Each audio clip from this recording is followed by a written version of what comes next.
वास्तवमा यसपटकको भ्रमणले नेपालको हित, नेपालको पहिचान र नेपालको आवाज त्यो मात्रै होइन, हामीले आफू जस्ता भूपरिवेष्टित अल्पविकसित राष्ट्रहरूको समेत आवाजलाई मुखरित गर्ने कामहरू त्यहाँ गरेका छौँ। नेपालको संविधानले संयुक्त राष्ट्रसङ्घको बडापत्र तथा अन्तर्राष्ट्रिय कानुनलाई अन्तर्राष्ट्रिय सम्बन्धको आधारका रूपमा निर्दिष्ट गरेको, तर पछिल्लो समयमा शक्ति राष्ट्रहरू बीचको द्वन्द्वका कारण बहुपक्षीयता अथवा मल्टिल्याटरलिजम तथा संयुक्त राष्ट्रसङ्घको प्रभावकारिता माथि नै संशय पैदा भइरहेको परिप्रेक्ष्यमा नेपालबाट सरकार प्रमुख तहमा सम्मेलनमा भएको सहभागिताबाट नेपालको संयुक्त राष्ट्रसङ्घ तथा बहुपक्षीयताप्रतिको ऐक्यबद्धता पुनर्पुष्टि भएको छ।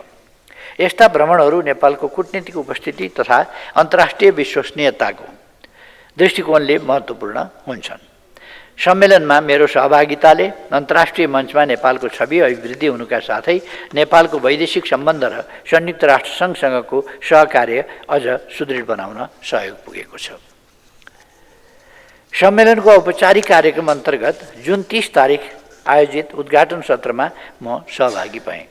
सोही सत्रमा सेभिया प्रतिबद्धता नामक सम्मेलनको निष्कर्षणात्मक दस्तावेज पारित भयो। जुन 30 तारिकै दिन सम्मेलनको मूल सत्र अन्तर्गतको जनरल डिबेटलाई मैले अति कम विकसित मुलुकहरूको समूहको अध्यक्षका रूपमा तथा नेपालका तर्फबाट सम्बोधन गरेँ। सो समूहको अध्यक्षको रूपमा मैले सम्मेलनलाई गरेको सम्बोधनमा ती देशहरूले आर्थिक सामाजिक विकासमा भोगिरहेका चुनौतीहरूलाई उजागर गर्दै त्यस्ता चुनौतीहरूको सामना गर्न अझ बढी अन्तर्राष्ट्रिय विकास सहयोग तथा सहकार्य उपलब्ध गराउनु पर्ने विषय उल्लेख गरेको छु। अति कम विकसित मुलुकहरूको उन्नतिका लागि सेभिया प्रतिबद्धताको कार्यान्वयन एक कोसे ढुङ्गा हुने बताउँदै यसको पूर्ण कार्यान्वयनमा जोड दिएको छु। उक्त दस्तावेजमा उल्लेखित प्रतिबद्धता अनुरूप न्यायपूर्ण र समतामूलक आर्थिक तथा वित्तीय व्यवस्थाका लागि अन्तर्राष्ट्रिय वित्तीय प्रणालीको सुधार गर्न एवं विकसित मुलुकहरूले विकासशील तथा अति कम विकसित मुलुकहरूलाई प्रदान गर्न प्रतिबद्धता गरेको औपचारिक विकास सहायताको लक्ष्य प्राप्त गर्न आह्वान गरेको छु। सेभिया प्रतिबद्धताको कार्यान्वयनबाट अति कम विकसित देशहरूको दिगो विकास र स्तरोन्नति सुनिश्चित हुनुपर्ने बताएको छु। त्यस्तै नेपालका तर्फबाट गरेको सम्बोधनमा सन् 2026मा नेपाल अति कम विकसित राष्ट्रबाट स्तरोन्नति हुने उल्लेख गर्दै नेपालका विकास आकांक्षा पूरा गर्ने राष्ट्रिय अठोटमा अन्तर्राष्ट्रिय साथ सहयोगको अनुरोध गरेको छु। समूहको अध्यक्ष तथा नेपालका तर्फबाट गरेको सम्बोधनमा ती देशहरूका साझा सवालहरू प्रस्तुत गर्दै अन्तर्राष्ट्रिय सहयोग र सहकार्यका लागि आह्वान गरेको छु, जसबाट नेपाल लगायत सबै अति कम विकसित देशहरूको विकासका लागि अन्तर्राष्ट्रिय सहयोगको निरन्तरता तथा अभिवृद्धिको पक्षमा पैरवी भएको छ।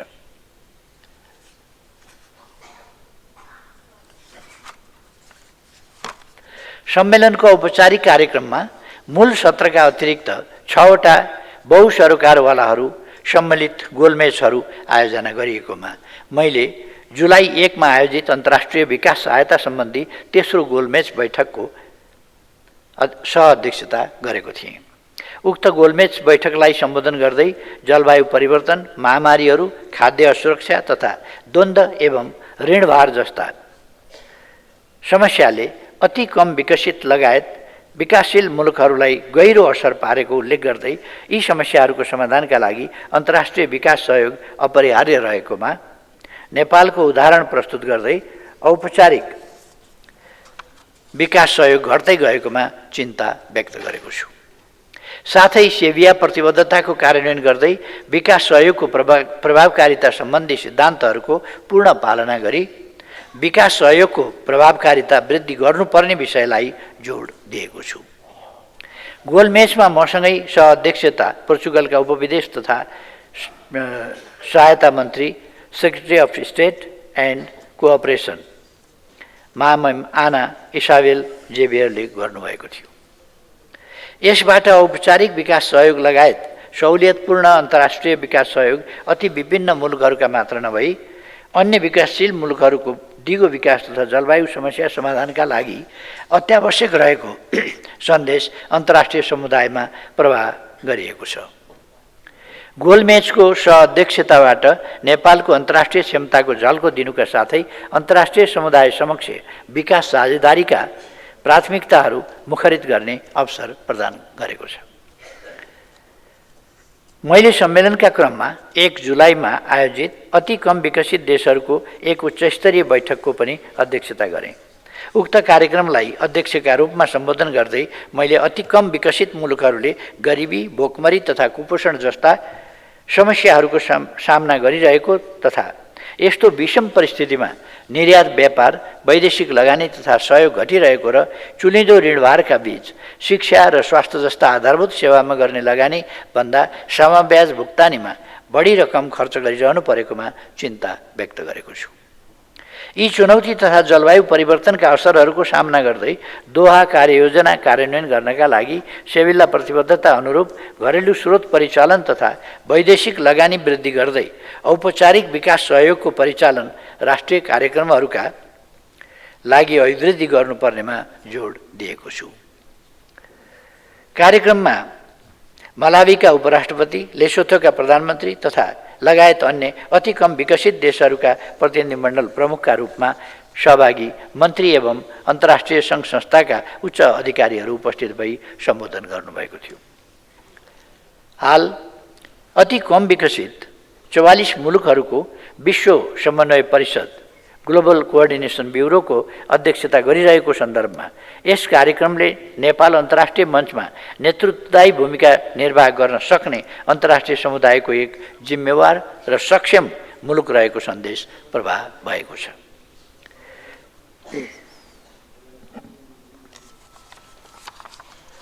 मैले सम्मेलनका क्रममा 1 जुलाईमै स्पेनका प्रधानमन्त्रीले आयोजना गर्नुभएको विश्व ऐक्यबद्धतामा लगानी विकास सहयोगको नवीन सोच नामक विशेष कार्यक्रमलाई सम्बोधन गरेँ। सम्बोधनका क्रममा राष्ट्रवाद तथा संरक्षणवाद एवं क्षेत्रीय र अन्तर्राष्ट्रिय द्वन्द्वहरू बढिरहेको समयमा वैश्विक ऐक्यबद्धता तथा विकास सहयोगको अझ महत्त्व बढेको उल्लेख गरेको छु। साथै विकास सहायताले गरिबी न्यूनीकरण, शिक्षा तथा स्वास्थ्य जस्ता क्षेत्रमा ठोस परिणाम प्राप्त गरेको उल्लेख गर्दै विश्वमा दिगो शान्ति, समृद्धि र जलवायु न्यायका लागि अन्तर्राष्ट्रिय विकास सहयोग अत्यावश्यक रहेको चर्चा गरेको छु। यस सिलसिलामा विकास सहायताका प्रभावकारिता सम्बन्धी सिद्धान्तहरू लागू गर्दै सेभिया प्रतिबद्धता पूर्ण कार्यान्वयन हुनुपर्नेमा जोड दिएको छु। यसबाट वैश्विक ऐक्यबद्धता तथा अन्तर्राष्ट्रिय विकास सहयोग संसारभरका शान्ति, समृद्धि र न्यायका लागि आवश्यक रहेको सन्देश अन्तर्राष्ट्रिय समुदायमा प्रवाह गरिएको छ। कार्यक्रमका क्रममा नेपाल र बुरुन्डी लगायतका विभिन्न देशहरू तथा अन्तर्राष्ट्रिय सङ्घ संस्थाहरूद्वारा संयुक्त रूपमा आयोजित खानेपानी तथा सरसफाइका लागि वित्तीय स्रोत परिचालन सम्बन्धी राष्ट्र प्रमुख स्तरीय अभियान सम्बन्धी कार्यक्रमलाई सम्बोधन गर्दै मैले नेपाल उक्त अभियानमा संलग्न भएको घोषणा गरेको छु। सो अभियानलाई संयुक्त राष्ट्रसङ्घ अन्तर्गत अगाडि बढाइएको छ। साथै नेपाल सरसफाइ तथा खानेपानी जस्ता आधारभूत सेवा सुविधाहरूको पहुँच सबै नागरिकसम्म पुर्याउन प्रतिबद्ध रहेको समेत उल्लेख गरेको छु। नेपाल खानेपानी तथा सरसफाइ सम्बन्धी संयुक्त राष्ट्रसङ्घ अन्तर्गत अगाडि बढाइएको राष्ट्र प्रमुख स्तरीय अभियानको सदस्य बनेको छ। यसबाट खानेपानी तथा सरसफाइ सेवालाई सबै नागरिकको पहुँचमा पुर्याउने नेपालको प्रतिबद्धता व्यक्त भएको छ। सम्मेलनकै क्रममा गेट्स फाउन्डेसन र डेभेक्सले विकास सहायताको भविष्य सम्बन्धी आयोग स्थापनार्थ संयुक्त रूपमा आयोजना गरेको कार्यक्रमलाई सम्बोधन गर्दै यस आयोगले विकास सहयोगको प्रभावकारिताका सिद्धान्तहरूलाई लागू गराउन तथा विकासशील देशहरूले भोगिरहेको विकास वित्तको खाडल पूर्ण एवं अन्तर्राष्ट्रिय साझेदारी तथा ऐक्यबद्धता प्रवर्धनमा महत्त्वपूर्ण भूमिका खेल्ने विश्वास व्यक्त गरेको छु। सम्मेलनको पूर्व सन्ध्यामा 29 जुनमा आयोजित विकास वित्त सम्बन्धी नागरिक समाजले आयोजना गरेको कार्यक्रमलाई सम्बोधन गर्दै मैले दिगो विकासको लक्ष्य प्राप्तिका लागि नागरिक समाज महत्त्वपूर्ण साझेदार रहेको धारणा राख्दै नीति निर्माण, अनुगमन र जवाफदेहिता प्रणालीमा नागरिक समाजको भूमिकालाई सशक्त बनाउनु पर्ने विचार पनि प्रस्तुत गरेको छु।